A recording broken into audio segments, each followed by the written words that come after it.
संतप्त मानस शांत हों, जिनके गुणों के गान में वे वर्धमान महान जिन विचरे हमारे ध्यान में। समय सार परमागम का आश्रव अधिकार चल रहा है। इसकी आरंभ की प्रारंभिक 2 गाथाओं पर चर्चा चल रही है।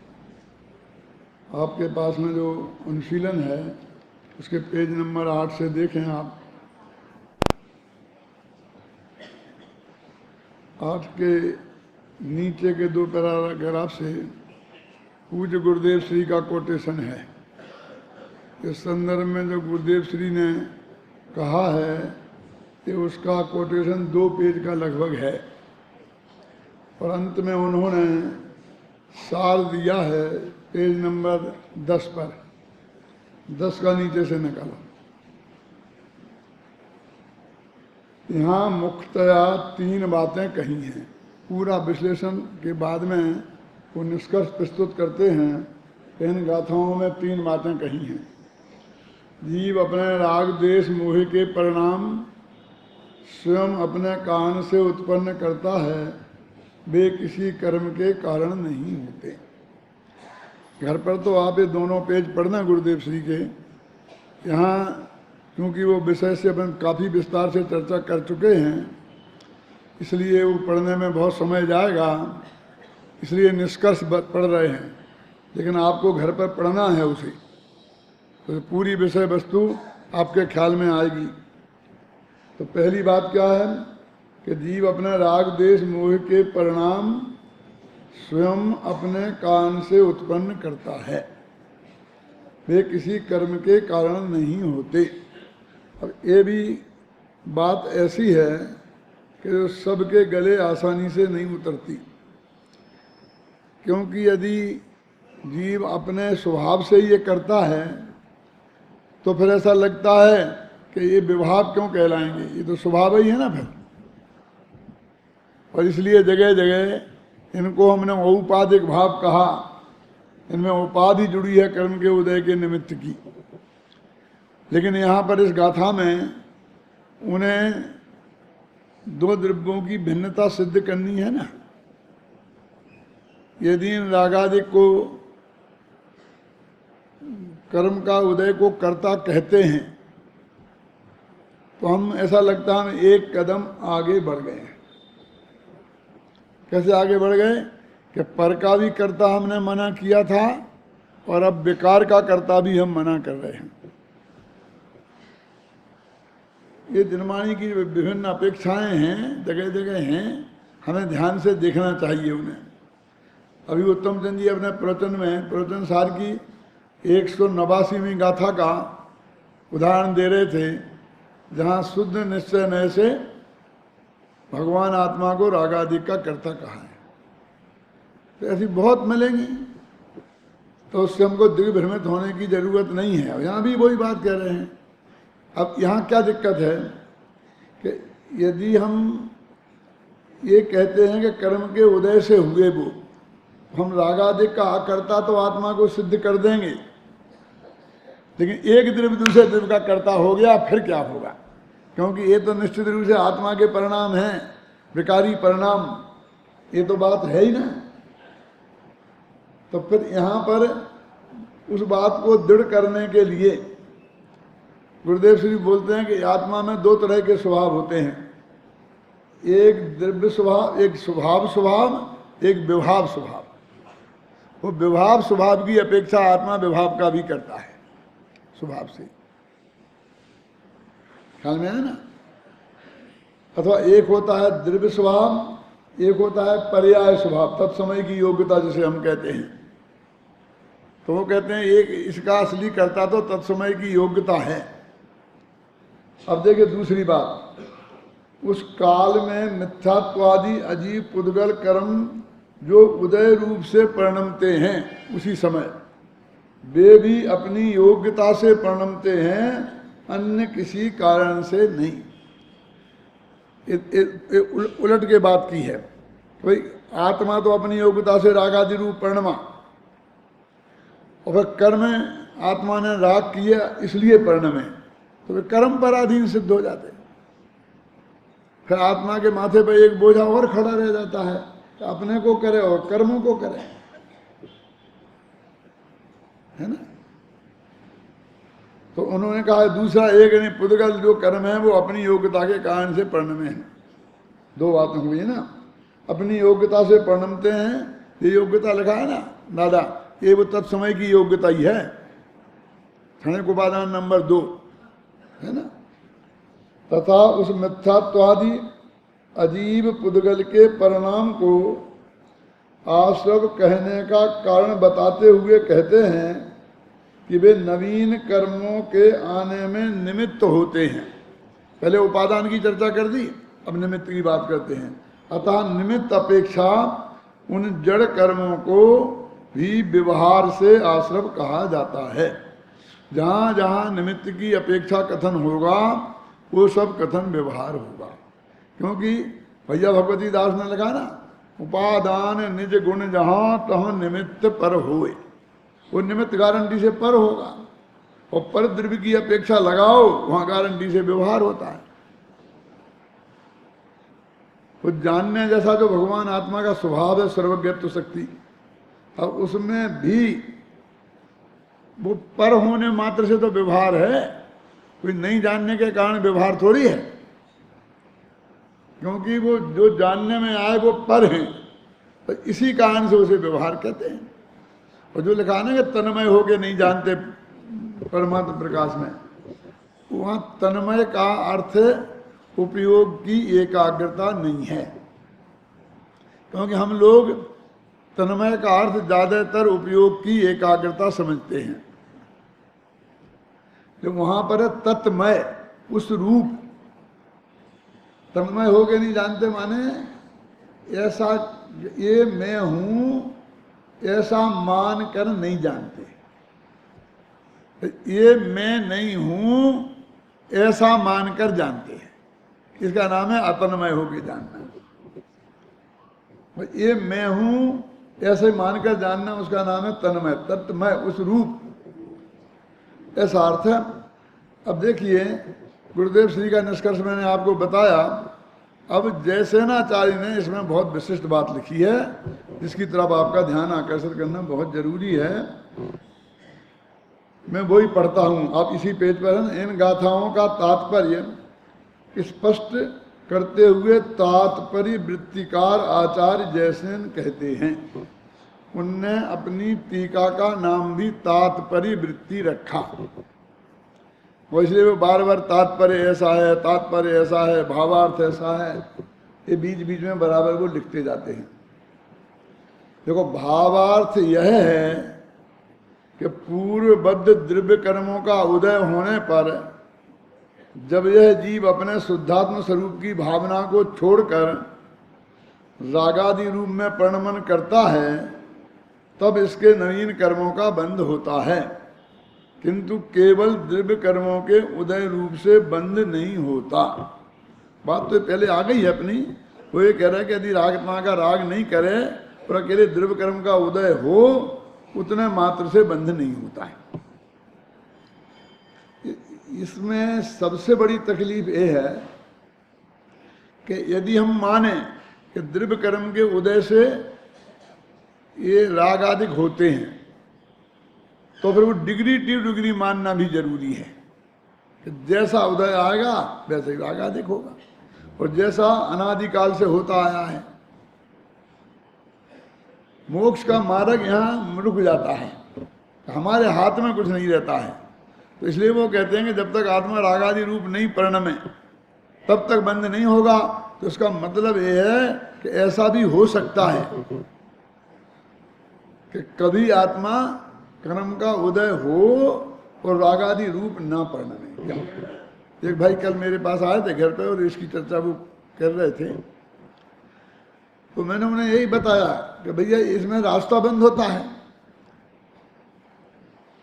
तो बोले कब? मैं कहा सुनो, टोडरमल जी साहब ने बहुत अच्छी तरह से इस बात को लिखा है कि जब तुम पानी में बहते जा रहे हो और बाढ़ आई हो, बहुत तेज पानी का प्रवाह हो, और तुमने हाथ पैर मारना शुरू किए तो बहुत जल्दी थक जाओगे और तुम बच नहीं सकते तेज प्रवाह में। तो तुम उस वक्त पानी के प्रवाह के साथ शांत पड़े रहो और बहते जाओ। अभी ज्यादा खतरा नहीं है। खतरा तो जब तुम समुद्र में पहुंच जाओगे ना बहते बहते, तब भयंकर खतरा होने वाला है अनंत काल तक का। थोड़ा धैर्य रखो। लेकिन जो पानी हमेशा एक जगह सब जगह एक से तेजी से नहीं बहता। जब ऊपर से नीचे गिरता है तो तेजी से बहता है, जब समतल भूमि आती है तो उसकी धार थोड़ी मंदी हो जाती है। तो जब उसकी धार मंदी पड़े तो तुम फिर हाथ पैर मारो। और जहां किनारे के नजदीक हो, किनारे पर पेड़ हो, पेड़ की डालियां नीचे को लटक रही हो, तुम उस समय तक के लिए इंतजार करो और फिर जब वो आए तो फटाफट हाथ मार के ताकत से और डाली को पकड़ लो, तुम बच जाओगे। ऐसा पंडित जी ने बताया। ये तो हुआ उदाहरण। सिद्धांत क्या है कि जब कर्म का तीव्रतम उदय आएगा तब ना तुम ज्यादा हाथ पैर मारोगे तो कुछ होने वाला नहीं है। उस वक्त तुम शांति से उसके ज्ञाता दृष्टा भाव बनकर क्या और समय निकालो, क्योंकि ये तो आता रहता उदय तो अनुकूल प्रतिकूल जैसा भी। जब वो मंदा पड़े तब तुम यदि अपने आत्मसन्मुख होने का पुरुषार्थ करो तो वो कर्म का उदय आगे खिल जाएगा और तुम्हारे रागादि भाव जैसे जितने हो रहे वैसे उतने नहीं होंगे। पूरी तरह की बात वो तो क्रम से होगी पूरी तरह तो, लेकिन उसमें से एक रास्ता खुलता है। अब यहां पर एक डर लगता है हम सबको, कब तक इंतजार करें। नदी में तो कदाचित ऐसा हो सकता है कि उस बाढ़ में 15-25 किलोमीटर तक ही ऐसा चांस हमें ना मिले, लेकिन यहाँ ऐसा नहीं है, घबराना नहीं। क्योंकि एक नियम है कि हर कसाय तीव्र से मंद और मंद से तीव्र हर अंतर मुहूर्त में गारंटी से होती ही है। मतलब कुछ ज्यादा लंबा नहीं इंतजार करना पड़ेगा आपको।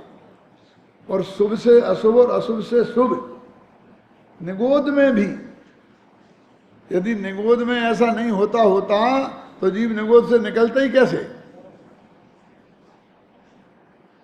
अब यहां तक कि नित्य निगोद माहिते कड़कर नर पर आए पाए सुखदानी, बीच में वो लट हुए थे, उसको गौण किया है। यहाँ ऐसी गौण मुख करने की व्यवस्था जनवाणी में है, इसलिए इसको वो गलत लिख दिया।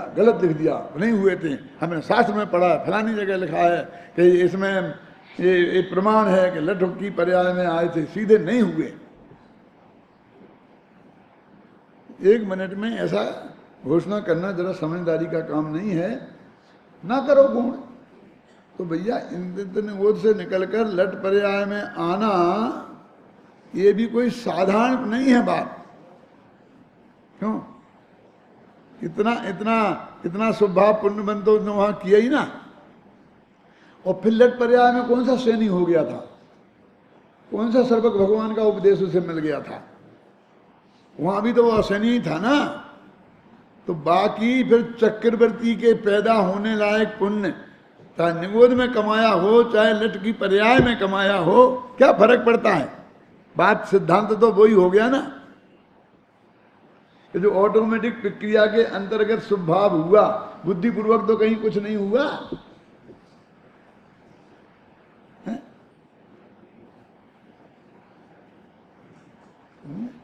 तो मेरे कहने का मतलब वो रास्ता खुला है। ये चर्चा यहां पर है कि भाई वो जो तुम्हें कर्म के उदय के अनुसार डिग्री टू डिग्री तुम्हें विकार करना जरूरी नहीं है। ये जरा देखो विचार करके। अभी इसमें भी लिखा है बहुत, मैंने आगे अगली गाथा की टीका में, वो भी जयसेन के आधार पर ही लिखा है, जयसेन की टीका के आधार पर। लेकिन मैं अभी आपको कहता हूं कि जब हम कर्ण लब्धि में जाते हैं, क्यों, तब मैं आपसे जानना चाहता हूं मिथ्यात्व नामक कर्म और अनंतानुवादी नामक कसाय सत्ता में है कि नहीं है? सत्ता में है, गारंटी से।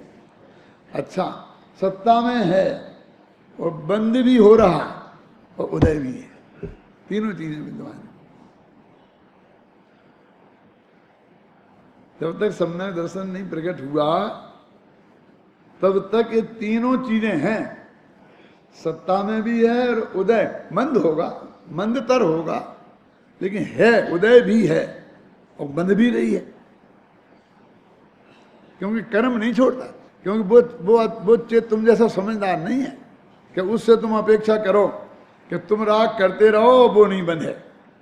ये अपेक्षा उससे नहीं की जा सकती, और वो तो डिग्री टू डिग्री ही बनेगा। ये समझदारी तुम में है और उससे तकलीफ भी तुम्हें ही है। क्यों? कल्याण भी अपन को ही अपना करना है, ये सब उसका नहीं है। तो कल मैंने वो समझाया था ना, सप्तभंगी, तो जिस आदमी का प्रश्न था वो मेरे पास आया था कि अब आत्मा पे नहीं घटाया। मैंने कहा आत्मा पे घटाने में क्या दिक्कत है? नित्य नित्य घटाया था, एक अनेक घटाया था, भेद अभेद घटाया था, अस्थि नास्ति घटाई थी, तो आत्मा ही के तो है ना। 6 रूपों पे घटित हो जाए, आत्मा नित्य है, लो घट गया। आत्मा अनित्य है, आत्मा अवक्तव्य है, आत्मा नित्य नित्य है, आत्मा अस्थि वो है ना क्या, नित्य और अवक्तव्य है, आत्मा अनित्य अवक्तव्य है, आत्मा नित्यानित्य अवक्तव्य, घट जाएगा। सच्चाई जिसमें बोले घटा लो। तब वो कहने लगे नहीं साहब, अस्थि नास्ति की क्या जरूरत है। मैंने कहा भैया हम जरूरत के हिसाब से नहीं बता रहे, हम तो जो है वो समझाया जिनवाणी में। वस्तु के स्वरूप में किसकी क्या जरूरत है और वो क्यों है। अग्नि को गर्म होने की क्या जरूरत है, मैं आपसे पूछता हूं। पानी को ठंडा होने की क्या जरूरत है, आत्मा को ज्ञान स्वभावी होने की क्या जरूरत है, पुद्गल को जड़ स्वभावी होने की क्या जरूरत है। तो आचार्य संबंध बदने तर्क स्वभावो अतर्क गोचरा, स्वभाव तर्क के गोचर नहीं है। स्वभाव में तर्क नहीं चलता, स्वभाव में तो प्रतिपादन चलता है। और कुछ चीजें ऐसी हैं कि जिनको आगम के अनुसार ही, यद्यपि शास्त्रों में बहुत डंके की चोट ये बात लिखी है कि तुम्हें जो वस्तु स्वरूप का निर्णय करना है तो आगम के सेवन से, युक्ति के अवलंबन से, परंपरा गुरु के उपदेश से और आत्मा के अनुभव से, ये 4 छेद से पार करना। तो जो चीजें सर्वज्ञ के ज्ञान में ही आ सकती हैं, जहां हमारी बुद्धि नहीं चलती है, वहां माथा मच्छी करने से क्या फायदा है। कि साहब वो कौन सी हैं कि वो सूक्ष्म बातें होंगी। अरे सूक्ष्म नहीं है भैया, और तुम सूक्ष्म का अर्थ भी तो नहीं जानते। दिक्कत तो ये है, देखो सुमेरु पर्वत सूक्ष्म है कि स्थूल? 1 लाख वजन का है। क्यों? अब बहस करो कि कहीं लिखा है 1 लाख वजन और कहीं लिखा है 99,000 वजन। अब क्या करें? अब क्या, चलो नाप लेते हैं ना प्रकाश जी। अब जा करके नापा तो नहीं जा सकता, इसलिए वो सूक्ष्म हो गया। अब तो जो भगवान की दिव्यधनी में आया है और जो हमारे पास आचार्यों का कथन उपलब्ध है, उससे ही काम चलाना पड़ेगा। तो दो कैसे हो सकता है कि 1 लाख वजन का भी हो, 99 का वजन भी हो? अरे भाई हो सकता है, कैसे हो सकता है? असलियत में स्थिति क्या है कि वो जमीन के नीचे 1000 वजन है अंदर जड़, और ऊपर है 99,000। अब जिस आदमी ने वो जमीन के नीचे से नाप किया वो 1 लाख वजन कह रहा है, और जिसने वो जड़ नहीं ना को छोड़ दिया 99,000। कहाँ झगड़ा है?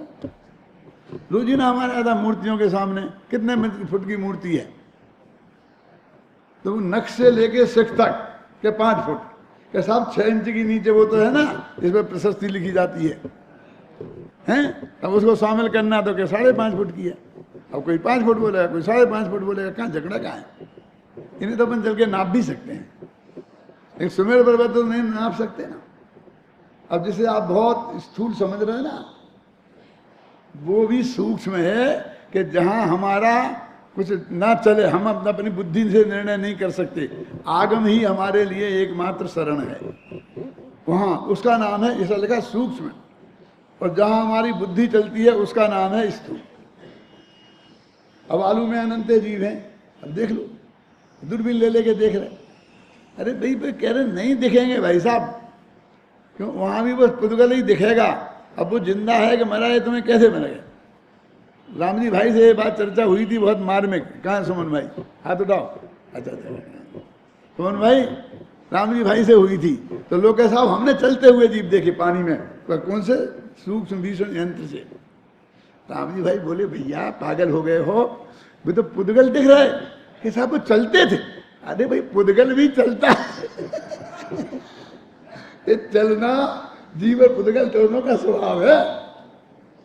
पर आप जानते हो जीव एक समय में अधिक से अधिक 7 राजू चलता है, और पुद्गल एक समय में अधिक से अधिक 14 राजू चलता है। बोलो, बिना जीव के परमाणु। क्यों? ठीक है भैया विनोद? हाँ नहीं, जीव का 7 राजू आता, सिद्ध गया जब शास्त्र में आता, वो बता रहा हूं मैं। इन विनोद जी ये बता रहे, ये भी बता देता हूं मैं। ये कह रहे हैं कि नित्य निबोध से निकल करके वो सीधा सिद्ध शिला में पहुंच जाता है, तो वो जीव 14 राजू चला गया, ये इनका कहना ये है। अब हम उनको क्यों गिने, कौन गया कौन नहीं पहुंचा? हम कहते वो सिद्ध शिला में ही था, जब वहां पर है तो यहाँ से गया आगे पहुंचा के नहीं। लेकिन हमने जो शास्त्र में पढ़ा वही बता रहे थे, वो भी सही है, बता दी वो अपेक्षा भी आपको, क्योंकि इसमें अकल तो चलने वाली है। लेकिन इसलिए तुम अकल को गिरवी रख देना और सोचना ही बंद कर देना, ये समझदारी का काम नहीं है। तत्व के निर्णय में खास कर आचार्य देव ने हमें जहां आगम के सेवन पे पूरी तरह प्रेरणा दी है, वहां पूरी तरह अपने युक्ति के अवलंबन पे भी पूरी दी है। क्यों भैया? कि आगम से तो हम पढ़ लेंगे, लेकिन वो यदि युक्ति से हमने नहीं किया उसे, तो वो बाबा वाक्यम प्रमाणम हो जाएगा। और वो भगवान महावीर से लेकर और आज तक जो दिव्य वाणी आई है हम तक, वो कई घाट से पार होती हुई आई है। प्रोजमल जी ने लिखा है ना कि कुछ अज्ञानी जीव, कुछ राग देश वाले जीव कहीं कुछ मिलावट कर दें तो आचार्य के नाम के बड़े बड़े भट्टारक भी बहुत हो गए हैं, बेई के बेई नाम। अब किसी पे प्रश्न चिन्ह लगाना वो भी अच्छा नहीं है, और सभी को ऐसे ही गटक जाना वो भी अच्छा नहीं है। तो पूरी आज़ादी है कि कम से कम मूल प्रयोजनभूत तत्व में आप अपना माथा मारो। दिन भर क्या करोगे इस माथा का? धन्य पानी में लगाओगे, झगड़े में लगाओगे, क्यों? काय में लगाना चाहते तुम्हें बताओ तो। तुम्हारी बुद्धि है, ये किस में लगाना है? बोलो तो तुका। मैं एक बात पूछता हूँ, बहुत मैंने कई विदेशों में बहुत पूछता हूँ, हिंदुस्तान में भी पूछता हूँ, आज यहाँ भी पूछना चाहता हूँ। यहाँ विदेशों में तो मैं अलग तरीके से बोलता हूँ, लेकिन यहाँ बोलता हूँ। यहाँ हम जितने लोग बैठे हैं उसमें कम से कम 50-60% लोग ऐसे हैं। वहाँ तो मैं 100% ही बोलता हूँ, यहाँ पर मैं 40% छोड़ देता हूँ, इसलिए क्योंकि अब भी हाल में मेरे से प्रश्न करेंगे आप कि ये आज से एक नया पैसा नहीं कमाए तो भी सारी जिंदगी जैसा वो जीवन अभी जी रहे हैं, वो से आप लग्जरी कहो, बिना लग्जरी कहो, मैं उसमें कुछ नहीं, लेकिन आज तक जैसा जी रहे हैं वो आनंद से जी सकते हैं और कोई अंतर नहीं आएगा। बोलो से कहते नहीं क्यों? अशोक है ना, 7% तो ऐसे है ना, थोड़ा परसेंटेज कम ज्यादा होगा, उस पर झगड़ा नहीं करना। लेकिन जो इस पोजीशन में हैं, क्या उन्हें इसकी आवश्यकता नहीं है कि अपना उपयोग वहां से हटाकर इस पूरी तरह इस तत्व निर्णय में लगाएं, समझे ना। और यदि उनमें कुछ ऐसी सामर्थ्य प्रकट हो गई है, पंडित टोडरमल जी जैसी, कुंद कुंज जैसी, तो वे दूसरों को भी अड़ोस पड़ोस में अपने गांव में जो मुमुक्षु भाई हों, क्योंकि हर गांव में जितने होंगे उनमें से एक पढ़ेगा और बाकी को सुनना पड़ेगा, ऐसे तो करना पड़ेगा ना।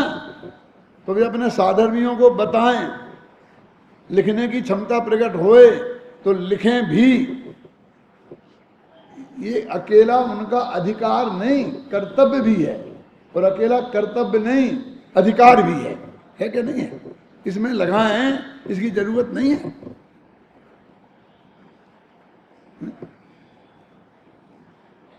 मान लो वहां से भी हटा लें तो लगाने फिर कहां, बोलो। बहुत से हम तो रिटायर्ड हो गए, हम तो रिटायर्ड हो गए, फिर क्या करने लग गए कि हमने कई संस्थाओं के ऐसा हो गया, वो हो गया, एक यहाँ विधवा आश्रम है, हम उसको देखते हैं, फिर एक अंधों का स्कूल है, हम उसको देखते हैं, फिर एक यहाँ पर वृद्धाश्रम है, फिर हम उसमें लग गए हैं। ऐसे सैकड़ों लोग हैं यहाँ हैं, और वो हमारे पास 2 दिन में एक दो आ ही जाते हैं। अब वो कहते हैं हम तो ये कर रहे हैं और आप भी इसमें लग जाओ। मैं कहा भैया हम जान लगे हैं, वही बहुत अच्छा है, अब तुम्हें लगे ना उसमें, क्यों? अरे क्या फर्क है कि तुम अभी उसमें लगे थे, क्यों, और अब इसमें लग गए। लगना तो इसमें था और इसमें था, इसमें और इसमें, समझ में आया? बहुत गंभीरता से विचारने की बात है जी, किसी एक की बात नहीं है, क्यों? ऐसे बहुत लोग हैं। सुरेश तुमसे भी कह रहा हूं, हम तो नौकरी छोड़ दी, ऐसा समझते हमने बहुत बड़ा काम कर लिया, मैं चौड़ा और बाजार सकड़ा, क्यों? अरे तुमने छोड़ क्या दिया वो क्यों सुनाते हो? कर क्या रहे हो वो बताओ ना।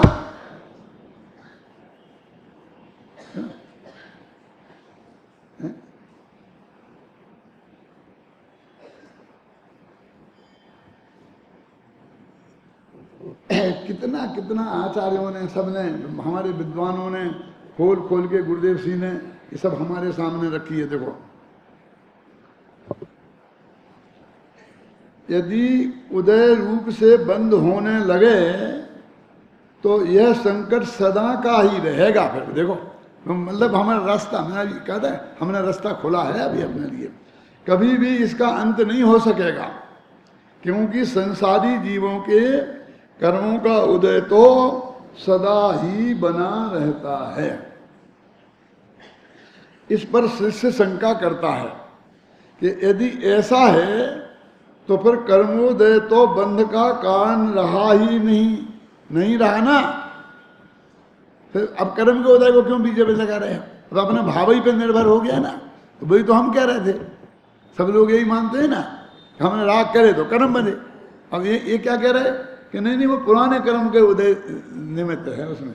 तो वो कहते फिर आत्मा ही के परिणाम रहे, वे कर्म को क्या ढकेलते हो, पुराने कर्म के उदय को क्या तुम लपेटते हो? ये प्रश्न है।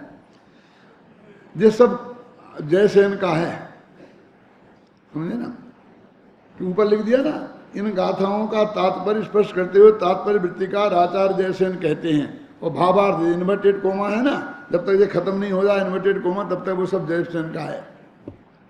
मैंने बहुत सीधी सरल भाषा में लिखा है, तो इसलिए वो आपको कभी कभी ऐसा लगता है जैसे मैं नहीं लिखा हुआ है, क्योंकि मैंने बहुत प्रामाणिकता से नीचे टिप्पणी दी है, फलानी दी है, सब दिया ना कि कहाँ से कौन से इसमें दिया है। यदि उदय रूप बंद होने लगे तो संकट सदा ही रहेगा, कभी भी इसका अंत नहीं हो सकेगा, क्योंकि संसारी जीवों के कर्म का उदय तो सदा ही बना रहता है ना। अब इसी के जवाब में मैंने वो सा बात बताई, वो मंद तीव्र का फर्क, वो शुभ और अशुभ का फर्क। देखिए हम निरंतर शुभ भाव ही करते रहेंगे, हम अशुभ भाव कभी करेंगे ही नहीं। धोखे में मत रहना। मैं नहीं कह रहा हूँ, सर्वज्ञ भगवान कह रहे हैं कि वो अंतर मुहूर्त में गारंटी से बदलता है। आप घबराना नहीं कि आपने अभी 1 लाख बोल दिए और घर जाने के पहले ही 50,000 रुपये मन आ गया, तो घबराना कोई गजब नहीं हुआ है। भगवान पहले ही कह गए कि ऐसा होने वाला है। मेरे एक मित्र थे, तो वो जब कोई बात करते थे ना तो ला करके बोलते थे, उसी बात पैसा देते थे। क्यों? मुझे भरोसा नहीं है, अपने पे भरोसा नहीं है, इसलिए। क्या? अपने पे भरोसा नहीं है। और हम देखते हैं अनुभव में, ये जितना सब लिखाते हैं ना, उसमें 10% तो डूबंत जाता ही जाता है। जतिश भाई को ज़्यादा अनुभव होगा, कितने परसेंट जाता है? लगभग इतना तो जाता हो, कभी देखा नहीं।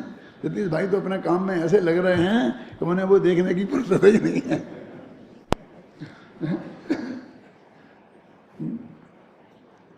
मैं तो कहता हूँ ये उन लोगों का बड़ा भाग्य है कि ये लोग अपने जीवन लगा करके एक चीज खड़ी कर रहे हैं, और लाभ तो सबको मिलने वाला है, बच्चे बच्चे को मिलने वाला है ना। कोई कुछ को कौन बन से वंचित रहने वाला है ना। इस पर शिष्य शंका करता है। हो गया। उत्तर में आचार्य महाराज कहते हैं कि यह बात नहीं है, क्योंकि निर्विकल्पिक समाधि से भ्रष्ट होने वाले जीवों के कर्म का उदय मोह सहित ही होता है, जो कि व्यवहार से कर्म बंध का निमित्त होता है। निश्चय से तो अशुद्ध उपादान है कारण जिसका, ऐसा जीव अपना रागादि रूप अज्ञान भाव ही कर्म बंध का कारण है। माने तुम ऐसा होता ही नहीं है ऐसा। माने वो जीव जो कौन निर्विकल्पक समाधि से जो भ्रष्ट हैं, इतनी शर्त लगा दी। जो निर्विकल्प समाधि में जाएंगे उनको छोड़ दो, और बाकी जीवों का कर्म का उदय भी रहता है, और रागादि भी रहते हैं, और बंद भी होता है। अब एक आदमी अकेले उसको कह देता है, एक आदमी अकेले इसको कह देता है, और हम दोनों की अपेक्षा स्पष्ट कर रहे हैं, हम दोनों को कह रहे हैं, और उसी में से रास्ता खुलता है। इस प्रकार यह बात तो सहज ही सिद्ध हो गई कि यद्यपि कर्मों के नवीन बंध में पुराने द्रव्य मिथ्यात्वादि कर्मों का उदय निमित्त कारण है। ये अपने आप ही सिद्ध हो गई, लिखी ना, ये अमृतचंद्राचार्य ने लिखा है, स्वयं एव आप पद्धति, कल बताई थी ना मैं संस्कृत टीका पढ़ के। देखो देखो तुम्हारे पास समय सार है, उसकी अंतिम पंक्ति संस्कृत टीका की, तेच अज्ञानिना एव भवन्ति इति अर्थादेव आपद्यते, यही कहते, सिद्ध हो गया। तथापि आत्मा में उत्पन्न होने वाले मोहरोग भावों के बिना नवीन कर्मों का बंध नहीं होता। इसलिए आत्मा का अहित करने वाले असली आश्रय भाव तो मोह राग द्वेष रूप आत्मा के विकारी भाव ही हैं।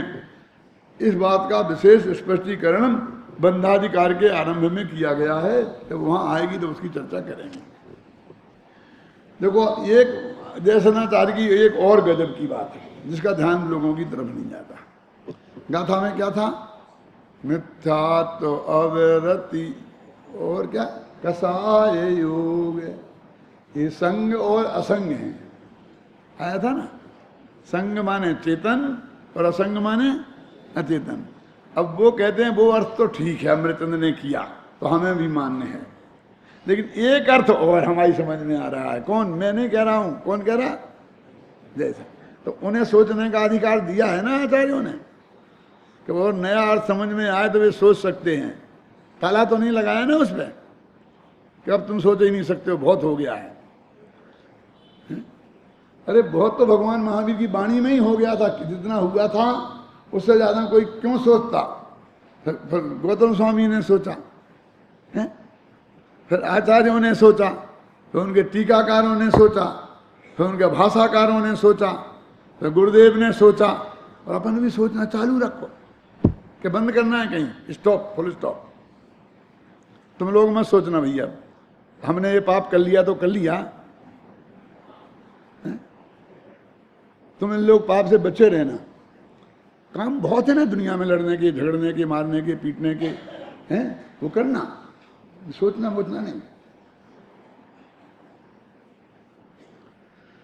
देखो मूल गाथाओं में आश्रय भावों के संग और असंग भेदों में विभाजित किया गया है, जिनका अर्थ आचार्य जयसेन तात्पर्य वृत्ति टीका में मूलता तो आचार्य अमृतचंद्र की आत्मख्याति के अनुसार चेतन अचेतन भावाश्रय व द्रव्याश्रय भी करते हैं, किंतु अथवा के रूप में संग और असंग को जो चार संज्ञाएं होती हैं ना, वो अर्थ करते हैं। संग माने चार संज्ञाएं। कौन? आहार निद्रा भय मैथुनंच सामान्य एतत् न पशु भी नराणाम। अब ये वैसे काफी दूर की कोणी है इस प्रकरण में, लेकिन किया उनने, कभी हमने भी दिया उनने। क्यों है दूर की कोणी? घबराना नहीं, पूरी बात क्यों है? क्योंकि वे असंग का क्या करेंगे?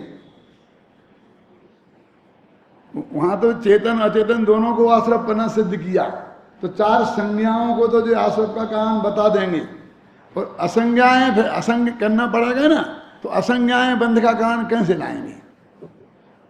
क्यों? तो उनने निकाला है रास्ता। अभी मैं पहले पढ़ के सुनाता हूं, मैं फिर भी एक दफे ध्यान दिलाता हूं, ये सब लिखा हुआ है, ये समय बहुत पहले छप चुका है। देखूं तो मैं आपको बताता हूं पहला इसमें है कि नहीं है। 19 अप्रैल 1998 अक्षय तृतीया को इसका पहला संस्करण छपा था। 98 से अभी कितने हो गए? 13 वर्ष, समझे ना? इसमें लिखा है। लेकिन जिनका ध्यान गया हो उनके लिए मैं बहुत बहुत धन्यवाद देता हूं, और जिनका नहीं गया हो उनका ध्यान आकर्षित करता हूं। क्यों? तो उनने क्या निकाला? देखो पढ़ता हूं। चार संज्ञाओं में आहार, परिग्रह, भय और मैथुन रूप चार संज्ञाओं को लेते हैं। कौन? जैसे। और असंज्ञा में क्या लेते हैं? फिर शब्द का अर्थ ईसद संज्ञा, अर्थ है ईसद कसा है, नो कसा है, समझ गए ना? ईसद करके इहलोक की आकांक्षा, परलोक की आकांक्षा और कुधर्म की आकांक्षा को लेते हैं। इन तीनों को वे संज्ञाएं और असंज्ञाएं कहते हैं। ये सब समझ गए ना? उन संज्ञाएं और जे असंज्ञाएं। कौन? आहार, निद्रा, भय और मैथुन, और तीन जे तीन, इहलोक की आकांक्षा, परलोक की आकांक्षा और कुधर्म की आकांक्षा। ये भी वे कहते हैं कि बंध का कारण। अब वे तो मोहराग देश में तो सब आ ही जाते हैं, आप समझे ना? लेकिन फिर भी उन्होंने एक ऐसा अलग अर्थ किया और उन्होंने अपनी तरफ से इसको प्रस्तुत किया, मेरे कहने का मतलब। और 700 वर्ष तक फिर इन्हें किसी ने उन पर प्रश्न चिन्ह खड़ा नहीं किया, बस ये कह दिया कि जय सेनाचार्य दूसरा अर्थ ऐसा भी करते हैं। ख्याल में आई ना? देखो, यद्यपि मूल रूप से तो ये संज्ञाएं ये ही हैं, तथापि उत्तर भेद से यह अनेकानेक प्रकार की भी हो सकती हैं। फिर अब आहार में बहुत भेद कर दो, है ना? कैसे करोगे भेद? अब मिथ्या दृष्टि की आहार संज्ञा, ये संज्ञाएं तो आगे तक भी होती है ना? क्यों? कौन से गुणस्थान तक कैसे क्या होती हैं वो डिटेल आप लोग जानते होंगे, उसे समझ लेना। ये सभी संज्ञाएं और असंज्ञाएं माने ईसद संज्ञाएं मोह राग देश के समान अशुद्ध निश्चय नय से जीव के ही परिणाम हैं और उससे अभिन्न हैं। यद्यपि ये संज्ञाएं भी मोह राग देश का ही परिणाम हैं, अतः इनके पृथक उल्लेख की आवश्यकता नहीं थी। जो अधिकार जयसेन को है ना कि अमरचंद्र ने नहीं किया फिर भी उन्हें कहने का, तो इतना अधिकार हमें भी है क्या कि उनको प्रस्तुत करते हुए हम अपने जो विकल्प आता है उसे हम प्रस्तुत करें। तथापि आचार्य जयसेन ने उनकी ओर ध्यान आकृष्ट करके अल्प बुद्धियों पर उपकार ही किया है। क्यों? उपकार भी माना, अत्यंत सुसभ्य भाषा में अकसाय भाव से उस बात को प्रस्तुत किया है। क्या गलती है? इस प्रकार यदि हम आत्मा का अहित करने वाले असली आश्रव भावों में इन संज्ञाओं और असंज्ञाओं को भी शामिल कर दें तो मोह राग देश, आहार, परिग्रह, भय, मैथुन, इहलोक, परलोक और कुधर्म की आकांक्षा, ये सभी भाव आत्मा का अहित करने वाले असली भावाश्रव सिद्ध हो जाते हैं। ख्याल में है ना? अब इतनी में अभी अपन अगली गाथा चलाते हैं। मतलब ये इस गाथा में जो मुझे कहना था वो लगभग पूरा कहा जा चुका है। अब इस 166वीं गाथा में यह कहते हैं कि ज्ञानी जनों के इन आश्रमों का अभाव है। ज्ञानी जनों का मतलब चौथे गुणस्थान से लेकर के गाथा मूलतः इस प्रकार है। नत्तिदु आसव बंधो सम्मादिष्टस्य आश्रवे निरोधो संते पुब्य निबद्धे जान दिशोते अबंधंतो। बोलो।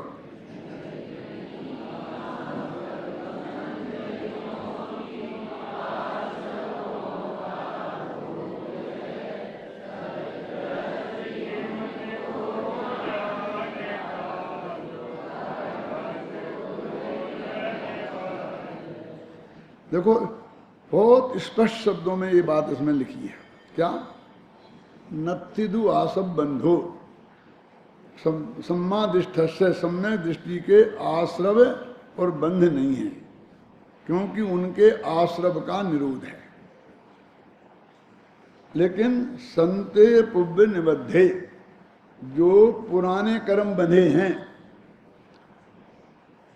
उनको ये आत्मा जानता अवश्य है।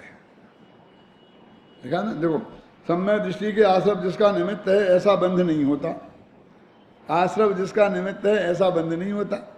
तो मैं पूछता हूं कि वो ईरियापथ आश्रव है जिसका निमित्त है, वो बंध है क्या नहीं है? यहाँ तो ये कह रहे हैं कि वो आश्रव जिसका आश्रव निमित्त तो इसी बंध का है, अकेले जो चौथे गुणस्थान के पहले में होता है, क्योंकि उसके आश्रवों का निरोध है। नवीन कर्मों का नहीं बांधता हुआ वह सम्यक दृष्टि जीव सत्ता में रहे हुए पूर्व कर्मों को मात्र जानता है। ये गाथा में है। अब मैं ये बताना चाहता हूं, ये आप ऐसा करना, इतनी कृपा मेरे पे करना कि ये इसको पढ़ के आना, क्योंकि आगे इसमें जैसे नाचार्य ने सारी उन प्रकृतियों का हर गुणस्थान के हिसाब से कैसे कैसे आश्रय बंध कहाँ नहीं होता है वो सब डिटेल दिया है।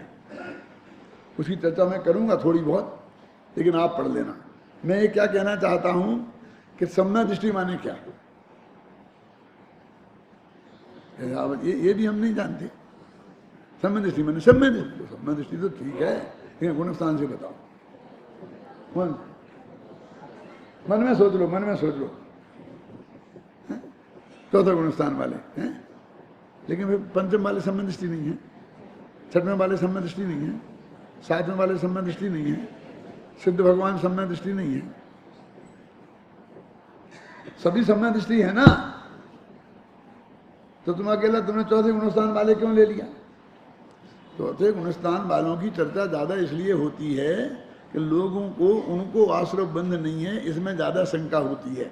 सिद्ध भगवान को आश्रय बंध नहीं है, यदि सिद्ध भगवान सम्यक दृष्टि है, वो उसको कौन को शंका है? अनंत भगवान को आश्रय बंध नहीं है, ये किसको शंका है? आप समझेंगे ना। लेकिन जहां पर सबसे ज्यादा पोजीशन है, क्यों वो बराबर 5 पाप करता दिखाई देता है। क्या कह रहे? अरे लड़ाई लड़ता है कि नहीं? और लड़ाई में कितने जीव मरेंगे, कितने नहीं मरेंगे, कितने छायक सम्यक दृष्टि होंगे, हमारे प्रथमान योग में वर्णन है। हिंसा, झूठ, चोरी, ये सब आपको बता दूं एक एक का प्रमाण ला करके। जो मैंने कल कहा था उदाहरण दे करके, वो बुढ़ी अम्मा ने पूछा था ना, क्या पूछा था कि राक्षस कौन है, कि राम और रावण, भूल गए क्यों? तो हमने उसे मूर्ख घोषित कर दिया था। लेकिन मैं ये कहना चाहता हूं कि वो सबसे ज्यादा बुद्धिमान थी, वो एक अम्मा। अब बाकी कैसे थे बेजाने, कि क्यों बुद्धिमान थी? कि जो पूरी रामायण उसने सुनी तो दोनों तरफ का जो गलतियां दिखी उन्हें राम के पक्ष में ज्यादा दिखी। जैसे अष्टानका में राम और रावण ने आपस में मिलकर युद्ध बंद किया था, मालूम है आपको? युद्ध को क्या बोलते हैं उसको? अद्भुराम किया था 8 दिन के लिए कि अपना अपना धर्म आराधना करो। अब धर्म आराधना शुरू हो गई तो उसने मंदिर में जाकर के और आकाशगामी विद्या सिद्ध करने का प्रयत्न किया। किसने? रावण ने। तो थोड़ी सी 2 मिनट लगेंगे कि ये सब हनुमान और ये सुग्रीव वगैरह कहे मिलके कि वो रावण ने जो विद्या सिद्ध कर रहा है यदि सिद्ध हो गई बहुरूपणी विद्या तो फिर हम किसी भी कीमत पर जीत नहीं सकते उसे। उसका एक सिर काटेंगे तो 2 रावण तैयार हो जाएंगे, 2 काटेंगे तो 4 तैयार। तो वो राम के पास गए सब मिल मिला करके, तो समझना कि साहब यदि उसको विद्या सिद्ध हो गई तो फिर जीतना बहुत मुश्किल है। कुछ करना चाहिए कि क्या करें कि वो रावण को ध्यान से भ्रष्ट करना चाहिए, कुछ उपसर्ग करके, कुछ ना कुछ करके। उन्होंने कहा देखो युद्ध विराम दोनों की राजी से हुआ है, तय करके हुआ है, ये अन्याय है, ये मेरे से नहीं हो सकता। क्या? ये अन्याय मेरे से नहीं हो सकता। मैं तो इस बात का पूरी तरह से ईमानदारी से पालन करूंगा कि साहब आप समझ लो कि सीता जिंदगी में कभी नहीं मिलेगी, समझ लो आप। तो कुछ भी समझाओ, मुझे कुछ नहीं समझना है, मैं तुम्हारे हाथ जोड़ता हूं, तुम इधर से जाओ। किसी कीमत पर युद्ध विराम का उल्लंघन नहीं। सब निराश हो गए। फिर लक्ष्मण जी के पास गए तो उनसे कहा कि ऐसी ऐसी बात है, हम राम के पास गए थे, उन्होंने तो ऐसा ऐसा जवाब दे दिया कि तुम गई क्यों थे वहां, समझते ही नहीं हो, जरूरत क्या थी वहां जाने की।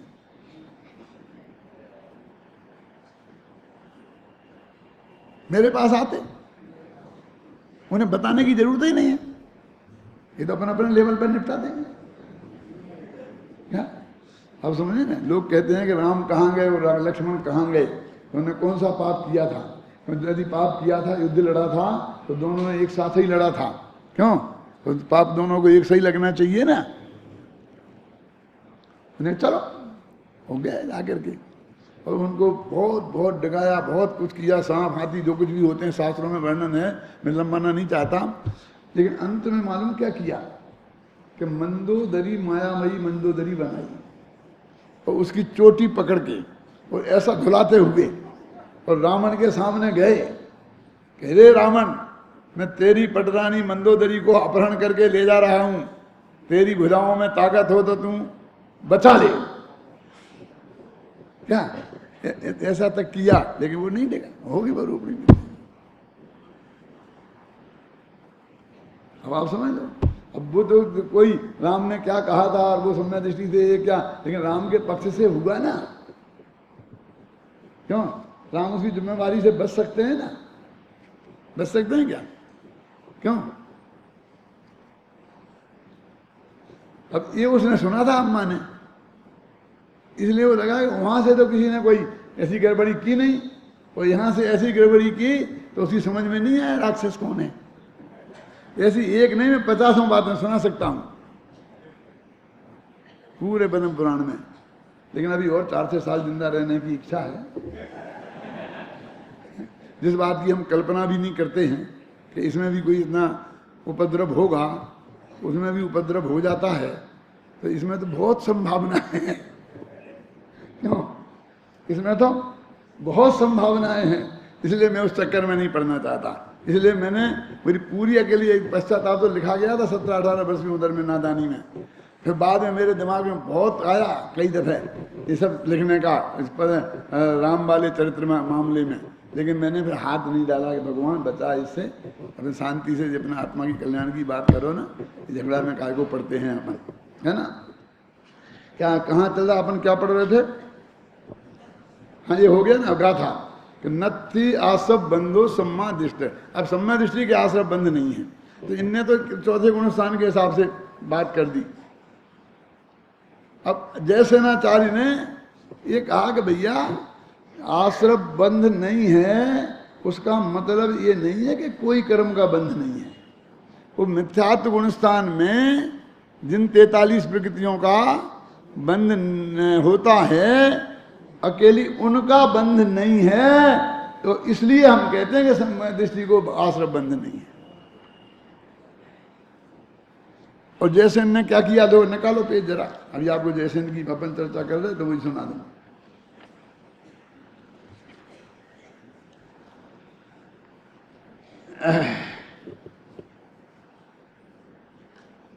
ये पेज नंबर 19 पे निकालो।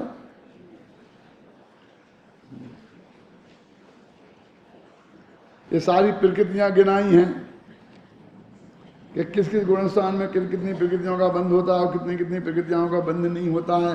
उन्होंने उस हिसाब से ये सब गिनाई है। देखो मेरा तुम घर पे ही पढ़ लेना ना, तो मैं ज़्यादा इसमें नहीं लगाना चाहता समय, घर पे शांति से पढ़ लेना इसको, तो मुझको बहुत समझाने में सुविधा रहेगी। यानी उन्होंने चौथे में कितनी नहीं होती, पांचवें में कितनी नहीं होती, छठवें में कितनी नहीं होती, सातवें में कितनी नहीं होती, आठवें में कितनी नहीं होती, वो सब बताई। पहले गुणस्थान में 16 प्रकृतियों की बंध विच्छुत्ति होती है, दूसरे गुणस्थान में 25 प्रकृतियों की बंध विच्छुत्ति होती है, तीसरों में 0 की, चौथे में 10 की, क्यों 5 में की वजह से ना सब लिखी है इसमें। मैंने सब एक करुणान योग वालों से मैंने लिख करके उन्हें दिखा लिया कि भैया इसमें कुछ गलती हो तो बता दो, अभी बाद में बताओगे तो पहले ही बता दो। और अभी भी दिखे विनोद तो बता देना भैया, सुधार देंगे। हैं ख्याल में है ना कि ये उनने कहते आश्रय बंद नहीं होता, तो आश्रय बंद नहीं होता, तुम यदि बिल्कुल ही आश्रय बंद नहीं मानोगे तो 1000 प्रश्न खड़े हो। जब गाथा में ऐसा खोल के नहीं लिखा तो वो कहते तो कहते आश्रय बंद नहीं होता, और तुमने इतनी का होता है ऐसा गिना रहे हो, कैसी टीका है। अकलंग देव ने इसका जवाब दिया है। क्या जवाब दिया अकलंग देव ने? जब वो राजवार्तिक लिख रहे थे तो उसमें ये आया कि कौन से स्वर्ग में कौन सी लिस्याएं होती हैं, तो उन्होंने जवाब लिखा पीत पद में शुक्ल द्वित्री शेषेषु। जैसा सूत्र है ना तत्वा सूत्र का, कि शुरू के 2 युगलों में मैंने 4 स्वर्गों में पीत लेस्या, और फिर बाकी के 6 स्वर्गों में पद्मलेस्या, और बाकी के 6 स्वर्गों में पद्मलेस्या होती है। ऐसा अर्थ सूत्र का है। और उन्होंने क्या किया अर्थ कि उन्होंने लिखा कि पहले दूसरे में पीतलेस्या, तीसरे चौथे में पीत पद्म, ऐसे मिला करके और बिल्कुल अलग से ऐसा अर्थ बताया। तो फिर उन्होंने कहा इसी में तो सूत्र में तो ये है ही नहीं, और तुम जबरदस्ती ठोक रहे हो, सूत्र जी की टीका लिख रहे हैं ना। तो उन्होंने कहा अन्य शास्त्रों में है, तो अन्य शास्त्रों की टीका लिखो, जब लिख देना। तो उन्होंने कहा भाई यदि सूत्र ही की लिखना होता है तो हमारी क्या जरूरत है। फिर टीकाकार को इतना अधिकार होता है कि उसी का जो संक्षिप्त कथन है वो विस्तृत कथन हम अन्य शास्त्रों से लिखें। अब सर्वासिद्धि में है ना, सत संख्या क्षेत्र स्पर्शन कालांतर कितना लंबा विस्तार किया है, क्यों? और हम बहुत होशियार हैं, हमने कोर्स में रखी सर्वार सिद्धि, तो सत संख्या सूत्र छोड़कर, क्यों? किसी को आता ही नहीं है, क्यों पढ़ाए हो, क्यों कौन पढ़े। ऐसी हमने अर्थशास्त्री पढ़ी थी, तो उन्होंने कहा वो शुरू के द्वारा 2-3 पेज को छोड़कर 40 पेज छुड़वा दिए, है ना। भावना विधि और नियोग, वो कोर्स में ही लिखा, भावना विधि और नियोग प्रकरण को छोड़कर। बहुत कठिन है। क्या है अंदाजा है आप लोगों को? कुछ के नहीं, विद्यार्थियों को बताता हूं।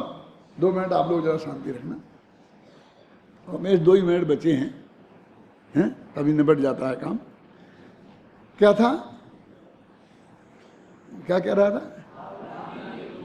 वहां पर ये आता है ना, कपिलो यदि सर्वज्ञो बुद्धो नेति का प्रमा, बुद्धो यदि सर्वज्ञो कपिलो नेति का प्रमा, ताभवौ यदि सर्वज्ञौ मतभेदा कथन तयो। आया समझ? बुद्ध यदि सर्वज्ञ हैं तो कपिल क्यों नहीं है, कपिल यदि सर्वज्ञ हैं तो बुद्ध क्यों नहीं है, यदि दोनों सर्वज्ञ हैं तो दोनों में मतभेद क्यों है। ये तर्क से उन्होंने इन सब मतों की समीक्षा की विस्तार से। फिर उन्होंने वेदों पर रखा, तो भावना यदि वेदार्थ हो नियोगो नेति का प्रमा, नियोगो यदि वेदार्थ हो भावना नेति का प्रमा, ताब बहु यदि वेदार्थ मत वेदा कथन तयो। अभी क्या चक्कर है, बहुत कम पंडितों को मालूम है। यदि वेद का अर्थ तीन तरह से किया जाता है, एक भावना, विधि और नियोग। एक सूत्र उनके अर्थ अलग अलग, तो वो कहते वेद का अर्थ भावना वालों ने जो किया है वो सही है कि नियोग वाला। यदि भावना सही है तो नियोग वाला झूठ हुआ, यदि नियोग सही है तो भावना वाला झूठ हुआ, यदि दोनों सही हैं तो दोनों में मतभेद क्यों। और फिर उन्होंने विस्तार से 40 पेज वो भावना, विधि और नियोग जो वेदों के अर्थ है उसमें लिखा। अब वो तो कौन से आचार्य विद्यानंद जी, वो तो वेदांत के बहुत पारगामी विद्वान थे हैं। तो हमने जितनी अर्थशास्त्र की किताबें देखी तो बाकी के पेज तो सब काले काले हो जाते हैं पढ़ते पढ़ते, और बे पेज बिल्कुल साफ रखे।